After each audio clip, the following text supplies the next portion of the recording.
کوئی حکیم دوائی دے اور کہے کہ اس کے نتیجے کے اندر یہ ہوگا، مریض 1 مہینے کے بعد وہ دوائی استعمال کرنے کے بعد آگے کہے مجھے تو کوئی فرق نہیں پڑا، تو طبیب نبض دے کے کہتا ہے کہ تم نے پرہیز جو بتایا تھا وہ نہیں کیا، تب اس کا فائدہ تمہیں نہیں پہنچا۔ وہ کہتا ہے میں پرہیز تو نہیں کروں گا، مجھے شوگر کا مرض لاحق ہے، میں تو دبا کے میٹھا کھاؤں گا لیکن میں تمہاری دوائی بھی لوں گا، لہٰذا مجھے شفا ہونی چاہیے، لیکن جو آپ پرہیز بتا رہے ہیں وہ میں نہیں کروں گا۔ ڈاکٹر کہے گا پھر کرتے رہو، دوائی بھی کھاتے رہو لیکن فائدہ نہیں ہوگا۔ لیکن اگر مریض مکمل پرہیز بھی کرتا ہے اور پھر دوائی بھی لیتا ہے تو اللہ شفا عطا کرتا ہے۔ اللہ نے روزے کا نتیجہ تقویٰ رکھا ہے، لیکن ساتھ یہ شرط رکھی ہے کہ تم ان امور سے رک جاؤ جن سے تمہارے رب نے منع کیا ہے، پھر لازمی نتیجہ یہ ہے کہ تمہارا دل تقوی کے نور سے جگمگا اٹھے گا۔ اور اگر پورا مہینہ روزہ رکھنے کے باوجود بھی اتقاء کا نور نصیب نہیں ہوتا اور دل کو باطن کو روشنی نہیں ملتی، تو پھر اس کا مطلب یہ ہے کہ ہم نے اللہ کا روزہ نہیں اپنی مرضی کا روزہ رکھا ہے، اپنی خواہشات کے مطابق بھوک کاٹی، اس کا کوئی فائدہ نہیں۔ اور حضور علیہ السلام نے واضح 2 ٹوک لفظوں میں ارشاد فرما دیا، من لم یدع قول الزور والعمل به فلیس للہ حاجۃ فی ان یدع طعامہ وشرابہ، جو ایسے امور کو نہیں چھوڑتا جن سے منع کیا گیا ہے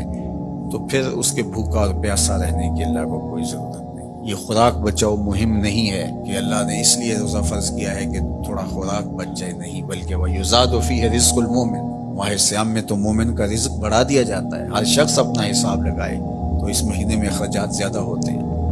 تو یہ خوراک بچاؤ مہم نہیں ہے، بلکہ یہ تقوی کے حصول کا ذریعہ ہے مہینہ۔ اور اس پورے مہینے میں اگر ہم اپنے آپ کو بچائیں گے، اپنی زبان کو بچائیں گے، سب سے زیادہ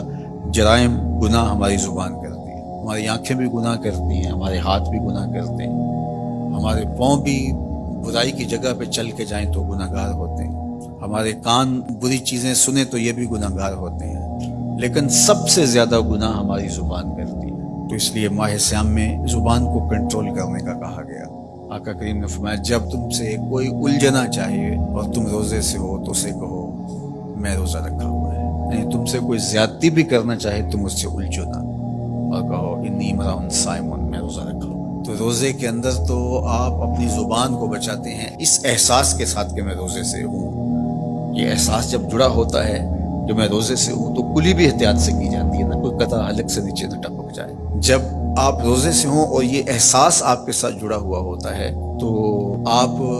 امور میں احتیاط کرتے ہیں کہ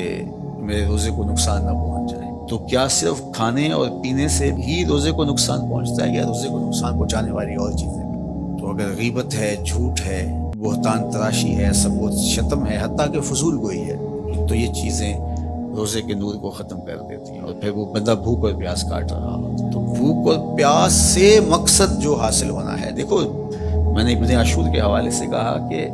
کچھ چیزیں ہیں کہ ہمارا ذہن طے کر لیتا ہے اور ان سے دور رہنا ہمارے لیے مشکل نہیں ہوتا، جس طرح مردار ہے، خنزیر کا گوشت ہے، اور اس طرح کی بہت ساری چیزیں ہیں، ہزاروں ایسی چیزیں ہیں